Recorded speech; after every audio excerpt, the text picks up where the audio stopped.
Hello students, this is going to be lesson 13, solving problems or systems by substitution. So I have shown you this on video, how to solve these via substitution before. So hopefully we'll get a little bit better at it this time around. So what we're going to do, we're just going to go and walk through these things and see what's going on with them.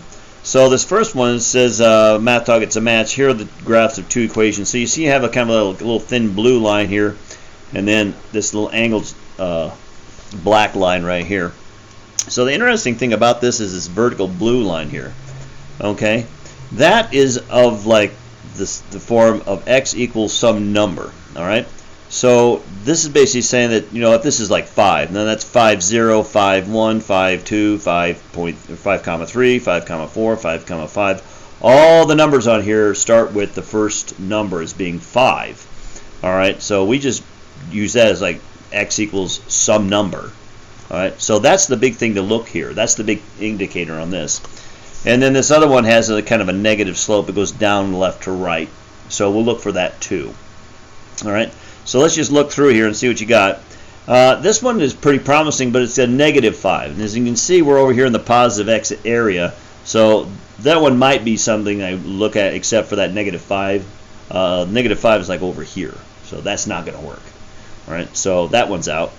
Y equals -1. When y equals -1, that means there's like a straight line straight across. There's like a y value. All right, so like 0, -1, 0, -2, excuse me, 0, -1, 1, -1, 2, -1, 5, -1. It just keeps going across this way. So that one's out because that's going to be a horizontal line. The x equals some number is a vertical line. All right, when you go over here, you can take this 3x minus 8 and you can actually solve it for the x value. And the x equals 2 2/3 or 8/3, however you want to think of it. And so now that's a promising. Okay, that's 8/3, which is about 2. So that's this kind of line right here. So that looks good. And then this one right here, if you remember a few days ago when we were talking about this, so 3x plus y equals 15. All right, and we said that the slope can be found by saying that's a negative a divided by b. All right, so if you look at this thing, what do you got? Well, your a is 3, so that's a -3. B is the coefficient for the y, and that's a 1. So that's a -1/3. So that's a -1/3. That's a negative slope. So that's something that goes downhill left to right. Okay. And so that one is very promising. This one goes down left to right, and he's got an x equals some number, so that one looks really good. So that's our leading candidate. And then you get to here, y equals a number, you know, this is the y-intercept form, okay, so that has a slope of +2, so it should be going uphill. So that one's completely screwed up. And then this one right here, this 4 really needs to go over here, and so you have y equals 8. And again, that's a horizontal line. All right, just like this one. And this is a vertical line.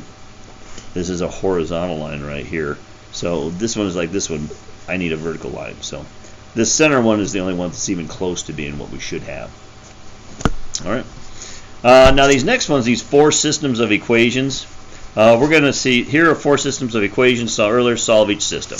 All right. So I'm going to go through that one by one. So we start x plus 2y equals 8, and x equals a -5. All right, what I'm going to do is I'm going to use the old substitution method. All right, I know what x is equal to, so I'm just going to substitute that in. So when I substitute, I'm going to have a -5 in for that x. All right, and I'm going to have plus 2y equals 8. All right, now I can go and take the -5 and I put it on this side by adding. So 2y equals 8 plus 5 is going to be 13. All right, and so when that happens, I divide both sides by 2. Y equals 13 halves or 7.5, whichever you want to think of it. So that actually comes to the point of -5 comma 7.5. So that's actually the solution for that first one right here. Oh, excuse me, math error, 6.5, not 7.5, 6.5. My bad. All right, so make sure you make that correction. All right, let's look at this B one here. So this one says y equals negative 7x plus 13, and y equals a negative 1. All right. Well, now the two y's are equivalent statements to each other. All right. So I can substitute y in for y, and when I do that, I get a negative 1 equals negative 7x plus 13. And I like to get everything on one side. Okay. So what I can do is I can go and subtract 13 from both sides. And so minus 13 goes away. I still have just a negative 7x on one side. And this side, of course, equals a negative 14. I want to solve for x, so I divide by the coefficient of the unknown, negative 7. Okay, so x equals a positive 2. So that means it goes through 2 comma negative 1. That value is right there, and that value is right there. All right, 2 comma negative 1. Let's look at this one right here. So I got 3x equals 8. That looks kind of familiar up here. And then 3x plus, 3x plus y equals 15. Well, in this instance, you know what 3x is equal to? They're giving us 8. So I can just do a direct substitution again. I can say that 8 plus the y equals 15. Okay? So what does that mean? Well, I got to solve for y. So I subtract the 8 from both sides. Y equals a 7. So in this particular instance, up here you can say that, well, 3x equals 8, divide both sides by 3, x equals 8 thirds. So you have basically a point of 8 thirds, or 2 2/3 if you like, comma 7. So that's your solution for there. Right. And on delta, in delta we have, let's see, y equals 2x minus 7, and y plus 4 plus y. 4 plus y equals 12. Okay, I'm going to take that y and substitute it in. I'm going to take that y and substitute it in right there. Okay, that's what I'm going to do. So what does that give me? Well, I got the 4. Alright, and plus the 2x minus 7. Right, remember, I'm doing that whole thing. Equals 12. So that grouping symbol doesn't do just a whole lot for me. So I'll just rewrite it like that. I'm adding the entire content, so there it is. Now I can kind of combine like terms. I like to keep the 2x on this side, but I'm going to put the 4 and the negative 7 over here. So I'm going to subtract a 4 from both sides and add 7 to both sides. These will go away. And I'll just have a 2x on one side. Well, let's see. 12 minus 4 is 8. 8 plus 7 is going to be 15. And I divide by the coefficient of the unknown. X equals 7.5. So I got a 7.5. Right, that's my x value. Right. And now at this point I can go and substitute back the x into something that has the x. And that top one was the only one that had an x. Notice that I didn't have an x down here. I got to substitute it back up into here. Okay. So x is 7.5. Well, let's see. Y equals 2 times 7.5 minus 7. So 2 times 7.5 is 15. Minus the 7 equals 8. So y equals 8. And so that's your ordered pairs for that solution. Right. And moving on to 13.3. What about now? It says solve each system without graphing. So we're going to do this all algebraically. Okay, so I got a 5x minus a 2y equals 26. And y plus 4 equals x. Alright, so what do we got here? Alright. So I already know what x is. I can take the x and I can substitute it in up to here. That's an easy enough way to do it. Alright, when I do that, alright, I'll have a 5, and the x is equal to the y plus 4. Realize that we're multiplying back here, so we're multiplying here again. Minus 2y equals 26. I will distribute. So I'll get a 5y plus 20 minus 2y equals 26. All right, so now everything I got set up is adding and dividing, or adding and subtracting from each other. So I'm going to get them all together. I'm going to combine these two, and I'm going to combine these two numbers. Well, 5y minus 2y, that's just simply 3y. And I'm going to subtract 20 from each side, so I can move that over here. So minus 20 on this side goes away, and 26 minus 20 is a 6. All right, at 3y equals 6, so I divide by the coefficient of the unknown. Y equals 2. So I know at this point y is 2. And if I put it back into this equation up here, or I could put it up in this equation, y is 2, so 2 plus 4 is 6. So the answer is 6, 2. And your next one, let's see, I've got 2m minus 2p equals negative 6. And then p equals 2m plus 10. Alright, so what do I got to do here? Well, I've got this thing solved for p. I can just do a direct substitution up into this top one if I like. Sounds like a reasonable thing to do. So let's give that a shot. So I'm going to have 2 times m. And then I'm going to subtract the 2, and it says multiply by p, so here's my version of p, 2m plus 10. And then that equals a negative 6. I'm going to distribute to get rid of the grouping symbol.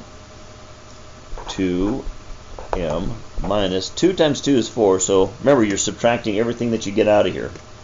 So 2m minus 4m, alright, minus 20 equals a negative 6. Alright, and so now what? Well, 2 minus 4m, that's a negative 2m. And I'm going to move the 20 over here by simply adding 20 to both sides. And negative 6 plus 20 is a positive 14. Divide both sides by the coefficient of the unknown. M equals a negative 7. Okay. So M is a negative 7. Now that I know what M is, I can go up into any one of these and I can put it in there. Each one has a P and an M in it, so I can use either one. This was a little bit simpler for me. I solved for M. So let's see. I'll take this one and I'll say that P equals 2 times negative 7 plus 10. Well, let's see. 2 times negative 7 is a negative 14 plus 10. P equals negative 4. So that's your answer, negative 4.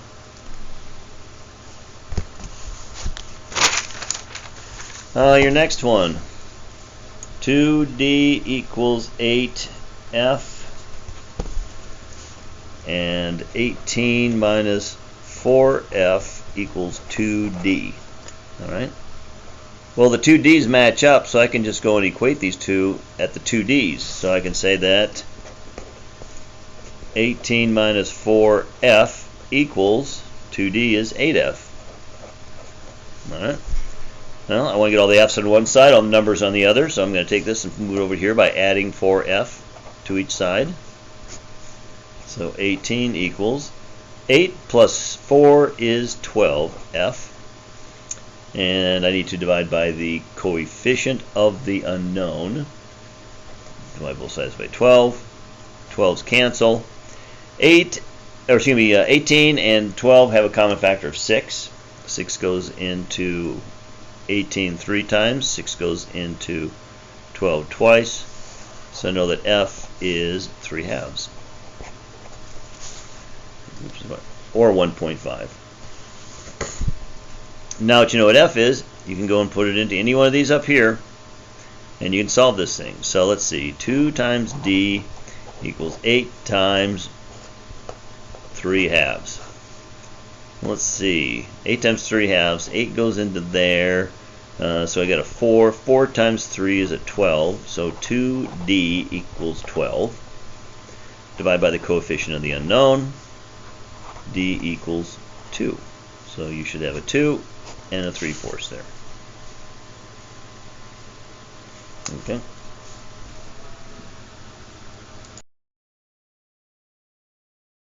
12 divided by 2 is 6. All right, so you should have D equals 6 and F equals 3/2. That should be your solutions there. And our next one, let's look at this one. W plus 1/7 Z equals 4, and Z equals 3W minus 2. Okay, I have to draw my Z's and my 2's so I don't get them confused. What you can do, if you wish, you've got Z already kind of isolated by itself, you can go and substitute that in up here. You're going to get some very strange numbers, but you can make it work. All right. And so let's go through that. And I'm going to make my life a lot easier. I don't like to have 1/7 hanging around there. That's a fraction, and it's going to be hard to work with. I'm going to go and make this thing easier by multiplying both sides by the least common denominator. Remember, the least common denominator has two uses in this world: add and subtract fractions, and to eliminate fractions. If I want to eliminate a fraction, I multiply both sides by the least common denominator. In this case, it's 7. It's the only denominator, so it's really easy to find. So I'm going to multiply everything by 7. 7 times this side is going to be 7W. 7 times 1/7 is just a 1, a Z. And then I'm going to multiply this time by 7, and that's going to be a 28. All right. Now let's take the Z and put it in right there. It'll make it a lot easier. So I'll have a 7W, and it says plus, and the Z is 3W minus 2, 3W minus 2. Remember, I'm adding everything, so I maintain the signs within here. And that equals 28. Let's see, 7 plus 3, that's a 10W. And I can put the 2 over on this side by adding 2 to each side. So 28 and 2 is 30. Divide by the coefficient of the unknown. W equals 3. All right. Well, now that I have 3, W is a 3, I can go and solve this. I can substitute right in here and make my life a lot easier. Let's see, 3. 3 times 3 is 9. 9 minus 2 is 7. So Z should come out to be a 7. That one's pretty straightforward. 9 minus 2, 7. All right, so we got a 3 and a 7 as our answers. All right. And it says solve the systems of equations right here. Well, if you look at this, you got an X, a Y, a Z, and a W. Okay, and you have the value. You have something here that you got for a Y. You got something in terms of Z and W. Z can be in terms of W, and W is just in terms of a number. So we can go backwards through this thing, which is the way I think we should do it. So let's start at the bottom and work our way up. Again, there is more than one way to solve this thing, but I'm going to solve it this way. If once I find the W, I can find the Z. Once I got the Z and the W, I can find Y. And once I got W, Z, and Y, I can find X. So that's the easiest way to do this. So let's start out with 2W equals 8. 2W equals 8. So I can divide both sides by the coefficient of the unknown. And I know that W equals 2. I'm going to box that because I have to come back and use it in a little bit. The next one, Z equals W plus 1. Z equals W plus 1, which is the same thing as 2 plus 1, which is 3. So now I know that Z is equal to 3. All right, the next one up, this is Y equals 2Z minus 3W. All right, just do another substitution. 2 times Z, which is 3, minus 3 times the W. The W is a 2. And that equals 2 times 3 is 6, and 3 times 2 is 6. 6 minus 6 is 0. So Y equals 0. Now we're all the way at the top here. I know what each one of these is, except for the X, and so I can solve for that. So let's see. 3x plus 2y minus z plus 5w equals 20.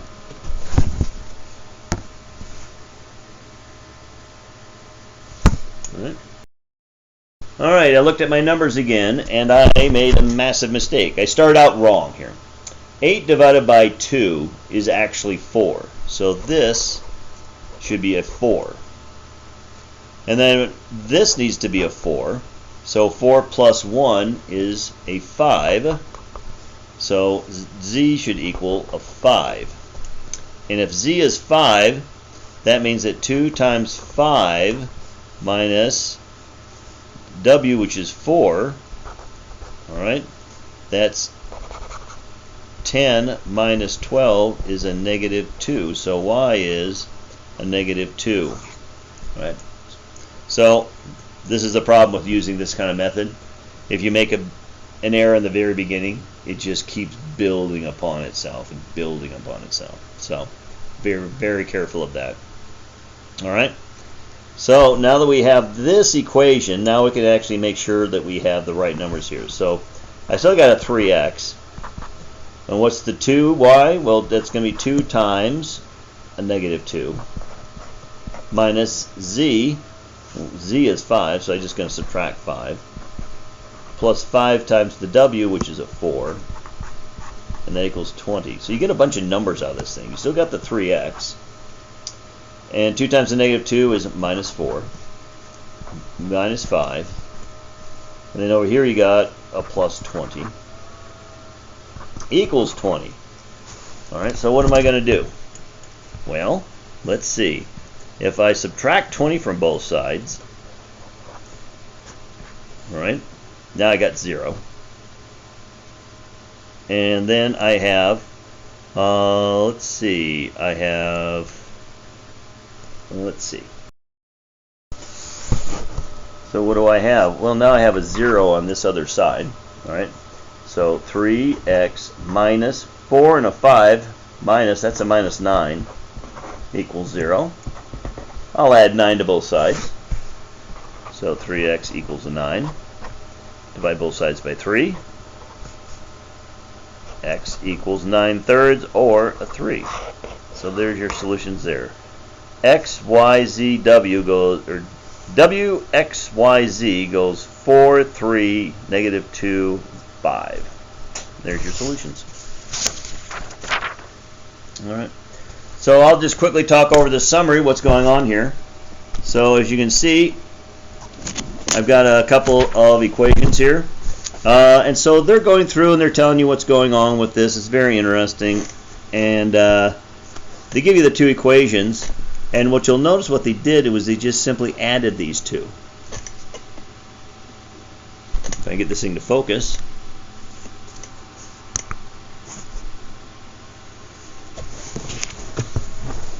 There we go. I can just take these two and I can just add them. If I add them, what do I get? Well, what's 71 plus 30? Well, it's 101. Q minus Q, that's 0. They just go away. And 3p plus 4p, that's 5p. So though they go and show you down here a rather extended amount of calculations that is going on here, sometimes there's an easier route by just simply adding them to cancel out a variable. But now once you know p is 101 divided by 5, which is just over 20. It's 20.2. Right? They eventually got to where we got. It's 20.2. Let's see if we can identify which one's which. All right, so remember, what's your slope? Minus a divided by b. All right. So in this first one, I've got a negative 3. All right, the sign changes there. The 3 is there, so negative 3 divided by a 1. So it's a negative third. All right, so that would be this downward slope right here. So this one is in black. And then this one, let's look at this slope. So it's going to be a negative and a 2, right? So there's the negative sign. There's the 2. And it's divided by a negative 1 right here.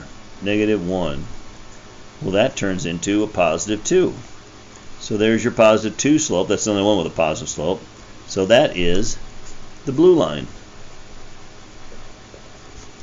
Okay. And like I said, they went through, they found the value for p, and then they went through and they did the second part, where they substituted in 20.2 for P, and then just solved for Q. So they did the math, subtracted it away from each side, got that number, and since it's just a single Q there, it's just 10.4. So Q is going to be 10.4, and your P is 20.2. Right down here. 20.2. Okay. And we'll just do little dot marks across so you can see where their point of intersection is at. Right? And that would be it for this one. We'll continue next with the practice problems on lesson 13. So please do the practice problems first and then go and watch the video.